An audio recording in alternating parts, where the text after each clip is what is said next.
Keanu Reeves stood in line wearing a crisp white Oxford shirt, the sleeves rolled to his elbows, tucked loosely into slate-gray trousers. No hoodie. No baseball cap. Just simple, clean lines, worn like someone who didn't need to hide or announce who he was. He had planned a quiet morning, pick up some groceries, maybe stop for tea. No drama. No noise, but the line at the downtown supermarket had its own tempo, and it stalled the second the older woman at the front stepped to the register. She was delicate. Mid-70s, maybe older, in a floral blouse and soft pink scarf. She placed a few small items on the belt, a tin of soup, bread, and a carton of milk. The cashier, a woman in her 30s, name tag barely hanging on, chewing gum with slow, annoyed confidence, barely looked up. The woman smiled shyly. "Good morning, dear." The cashier didn't respond. She rang the first item. Then the second. Then paused. "Your card?" The elderly woman opened her handbag and began searching. First the coin purse. Then a little notebook. Then the wallet. Seconds passed. The cashier sighed. "We've got a line, ma'am." The woman found her card, but her hands trembled. She tried to slide it, upside down. Beep, invalid. The cashier rolled her eyes. "Nope. Chip goes in. Not swipe. It's 2024. Someone behind Keanu scoffed. The old woman apologized, fumbling. "I'm sorry, I thought I don't always use these." "Well, maybe don't shop during peak hours if you're not gonna be ready," the cashier muttered, loud enough for everyone to hear. That was the moment Keanu moved forward. "Excuse me," he said, voice steady. The cashier blinked. "What? You don't need to humiliate her." The woman behind the counter crossed her arms. "I'm doing my job." "No," Keanu said. "You're shaming someone who's trying her best. That's not your job. Or it shouldn't be." "Are you seriously getting involved in this?" the cashier snapped. "Who are you?" Her knight in shining armor. "I'm someone who notices when people forget how to be decent." The woman turned to the rest of the line, as if to find backup. "Anyone else want to deal with this guy?" she said. "Or can I call a manager before we all miss lunch?" Keanu ignored the sarcasm. He turned to the older woman. "You're doing just fine, ma'am," he said gently. "Take your time." But the cashier wasn't done. "You think just because you're, what? Some actor? You can talk to me like I'm the villain here?" Keanu looked at her directly. "No. I'm talking to you like someone who forgot the difference between authority and aggression." The cashier's tone changed. Sharper now. "I'm calling security." Keanu didn't flinch. "You can call whoever you want. I'm not raising my voice. I'm not making threats. I'm asking you to treat her like a human being." She pulled out her phone. "I'm calling the police. Let them deal with your manners."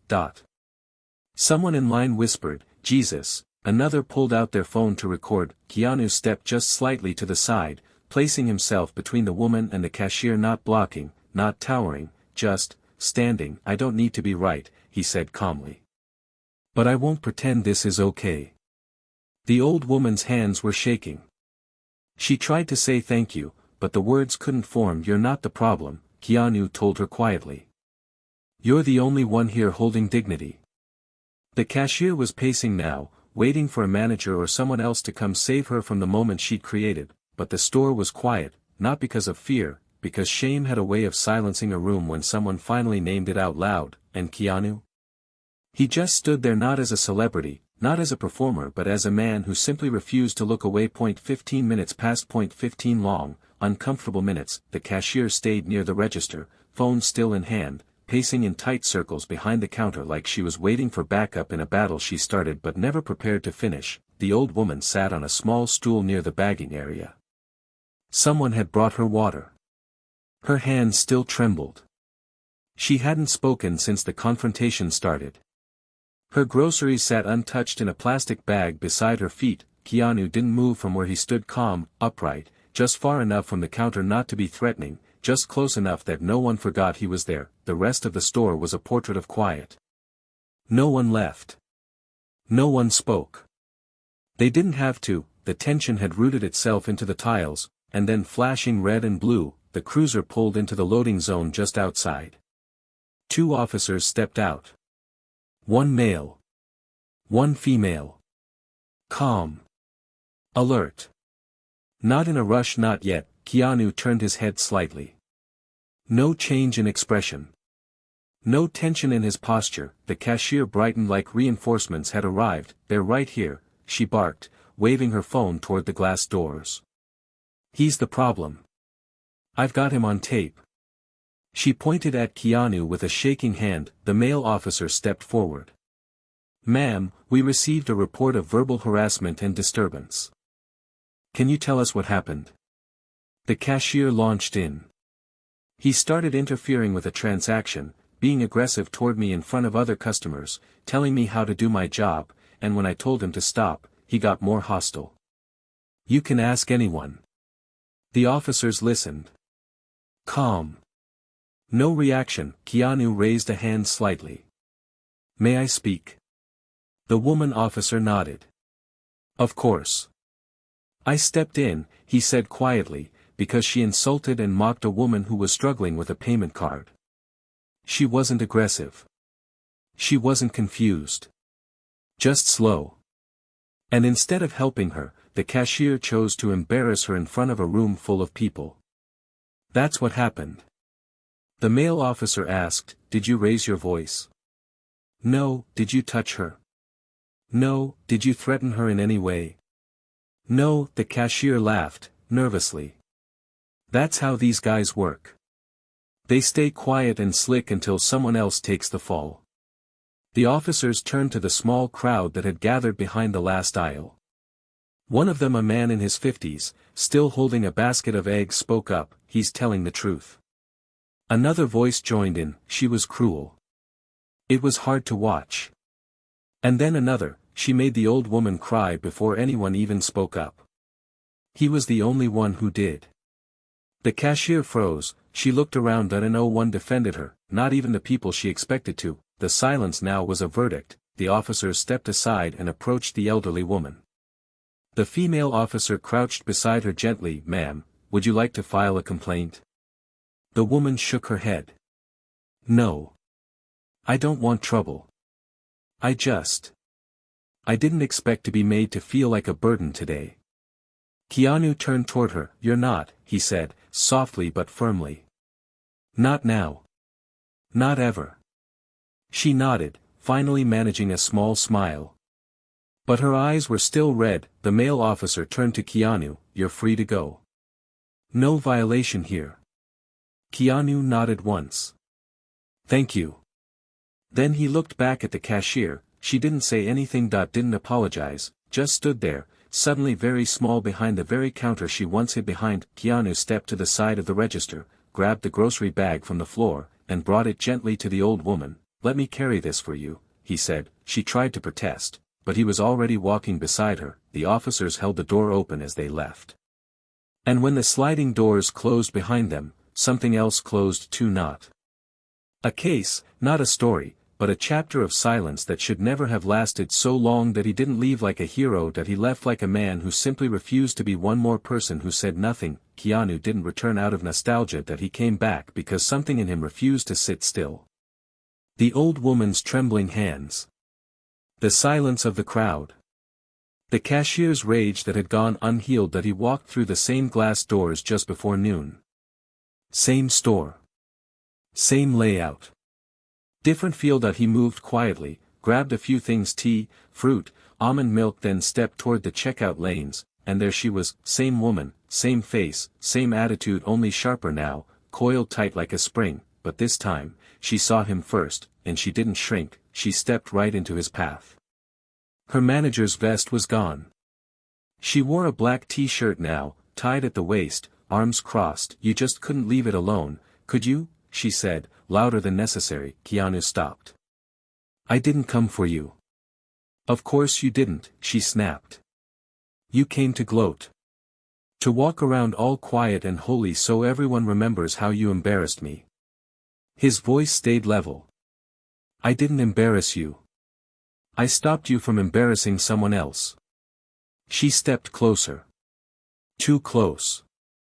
Her breath carried the heat of her pride. You think you saved the world?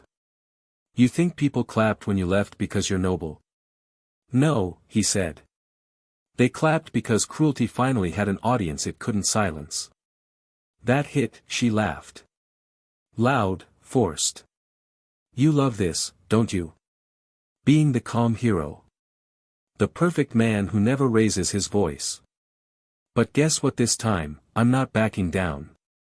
A security guard turned the corner. Heard the volume. Hesitated, Keanu saw it. Didn't move. I'm not asking you to back down, he said. I'm asking you to see yourself before it's too late. Oh, shut up, she hissed. You think you're deep? You think this is a movie? This is my job. My real life. And you're just a walking quote. Keanu's expression hardened. Then maybe it's time you stop blaming your paycheck for the way you treat people. The aisle was silent, frozen shoppers stared. A few began filming. But Keanu didn't flinch. The cashier wasn't done. You don't scare me, she said. You're not special. You think being quiet makes you wise? You're just another guy pretending to be better than everyone. He stepped closer. Not aggressive, anchored. I'm not better than everyone, he said. But I'm not afraid to look at what I become when I stay silent. And then suddenly she slapped the items from his basket. Fruit spilled. A bottle rolled. The store gasped. Keanu didn't move. She stared at him, breathing hard, daring him to explode, but all he did was bend down and pick up what had fallen. One item. Then the next, silent. Measured. Still, when he stood, he looked her in the eyes. You can lose control. You can throw things. You can scream, he said. But the moment you stop seeing people, that's when you've lost something you won't get back. Security moved in. The manager appeared, speaking into a radio. The cashier didn't resist, but before she was escorted away, she shouted down the aisle, you're not the good guy you think you are. And Keanu replied, without raising his voice, I don't need to be. I just need to not be you. The store didn't applaud, they didn't cheer, they watched him walk to self-checkout. Pay for his bruised fruit. And leave. And for days, no one stopped talking about the day the quiet man came back, not to be worshipped, but to remind everyone that some battles aren't about winning, that they're about refusing to turn away. 3 days passed. Keanu didn't speak about the second confrontation. Not to his assistant. Not to anyone. But the image stayed with him, the rage in her voice, the slap of fruit against linoleum, the way the entire store stopped breathing the second it happened. That he didn't feel proud of what he said, but he didn't regret it either. There was something uglier in the air now. Something past bitterness, a sickness he couldn't name. Not just hers. But in the crowd. In the bystanders who recorded and whispered and did nothing but consume. That he tried to leave it behind, but life had other plans. That it happened on a Tuesday. Keanu was at a local community center, sitting in the back of a small room while a group of teens discussed acting and storytelling. No one had expected him to show up. He dropped in quietly, the way he always did. They were midway through a discussion on using your voice, when the center director walked in, holding a note. Her face was pale. Sorry, she said softly. Mr. Reeves, there's someone here asking to speak to you. He says it's important. Keanu excused himself. In the hallway stood a teenage boy, maybe 17, wiry, restless, his black hoodie frayed at the sleeves. He didn't look angry. Just wired. Shaky. Like someone who'd been carrying something heavy for a long time. You're him, the boy said. The guy from the store. Keanu said nothing, waiting. The boy's jaw tightened. That was my mother. Keanu blinked. The cashier? Yeah. He nodded hard. And I saw the videos. Everyone thinks she's the devil now. But no one knows what she's been through. Keanu leaned gently against the wall. Then tell me. The boy hesitated. My dad walked out last year. Left us with nothing. She's been working doubles. Graveyard shifts. Still behind on rent. She gets treated like garbage all day, and nobody says a word. She's the strong one, you know. I believe you, Keanu said quietly, but the second she snaps once, the second she loses it, you're there, the boy said, eyes stinging. The quiet hero. The wise celebrity. The one who shuts her down in front of the world. Keanu swallowed hard. She humiliated someone who didn't deserve it. She is someone who doesn't deserve it, the boy snapped. And now she's suspended. Everyone's calling her a monster. I had to drop out of school to help with rent. So yeah, congrats. You stood up. You spoke. But all that echo. It's crushing us. Silence fell between them, and Keanu felt something shift inside, because he had come back to stop a pattern, but maybe, he'd started a new 1.1 that punished someone already crumbling, someone he hadn't seen fully. Someone who didn't get second chances the way he had. He looked at the boy. Really looked at him. What's your name? He asked. Jace. Keanu nodded. Jace. I didn't come to destroy your mother. I came to protect someone she hurt. But you're right. Rage has a ripple. And maybe I didn't see how far it would go. Jace's arms were crossed now, but his shoulders sagged. He looked tired in a way no teenager should. Keanu took out a card from his wallet. Handed it over. My friend runs a trade program, he said. For young people looking to work, study, or just breathe. It's quiet. Free. No pressure. He owes me a favor. I want you to use it. Jace looked at it like it might burn his fingers. She'd hate it, he said. No, Keanu replied. She'd hate it if you sank with her. Jace didn't answer. But he took the card, and before walking away, he said, you talk like the world listens. Keanu shook his head slowly. No. I talk because I'm tired of what happens when no one does. Later that night, Keanu wrote a letter, not to the media. Not to fans. To the woman he confronted twice. That he didn't send it. That he didn't even sign it, but he left it with the store manager the next morning, along with a check just enough to cover what her son would have earned working full-time for a year. Inside the letter was just one sentence: standing up to someone doesn't mean you stand above them. Because sometimes the hardest truth is this: you can be right, and still be responsible. Jace didn't call the number, not at first. That he took the card Keanu gave him, folded it in half, shoved it into the back pocket of his jeans, and tried to forget about it. But the thing about hope, once it's handed to you, is that it doesn't leave you alone. That it itches, that it burns quietly behind your ribs. And every time he came home to find his mother slumped on the couch, her shoes still on, her apron stained, her phone blowing up with missed shifts and unreturned calls, the card felt heavier. It was 2 weeks later when he finally picked up the phone. That he didn't expect much. Just a name. Just a voice on the other end of a line saying, we've been waiting for you. They called it the bench, a program that trained young people in carpentry, welding, electrical work. No lectures. No blazers. Just calloused hands and quiet guidance. Jace showed up. Day 1, he stayed quiet. Day 2, he asked a question. Day 3, he stayed after class. By the end of the second week, he came home and placed his first paycheck on the kitchen counter. His mother didn't say a word. She just stared at it, then turned her face away, not in pride, but in something closer to shame, because deep down, she still saw herself as the one who failed. But Jace didn't see it that way anymore, and neither, apparently, did the program director who emailed Keanu without being asked. That he wrote, there's a kid here named Jace. I don't know what you said to him. But whatever it was, it worked. He's showing up. He's helping others. He's leading, without even knowing he's leading. Thought you should know. 2 days later, Keanu walked into the workshop. No announcement. No cameras, just him in a black button-up, work boots, hands in his pockets. The students froze when they saw him, all except Jace. That he kept working, sanding the edge of a wooden table, as if the appearance of a movie star wasn't going to derail his progress. Keanu smiled. That alone was enough, but he waited. When class ended and the others filed out, Jace finally walked over. You didn't have to come.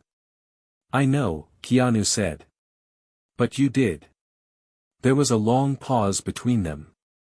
Not awkward earned, Jace finally exhaled. I talked to my mom last night. How is she? Still mad at the world, he said. But not at me. That's a start. Jace looked down at his hands, calloused now, stained with sawdust and oil. I used to think the world owed her something, he said. But maybe what she needed was someone to remind her she could still give. Keanu nodded. Even if it started with pain. Jace's eyes were different now. Older. Clearer. Pain doesn't scare me anymore, he said. Wasting it does. A week later, Keanu received a letter, handwritten. Ink slightly smudged. Folded twice. No return address. It read, you were right. I forgot what it meant to see people that I've spent years being invisible. When someone finally looked at me, I didn't know how to react. I lashed out. At a stranger. At an old woman. At myself. You didn't humiliate me, you reminded me I could be more. I hope that still counts for something. D. Enclosed was a receipt. It was for a prepaid grocery order. 3 months worth, marked, for her.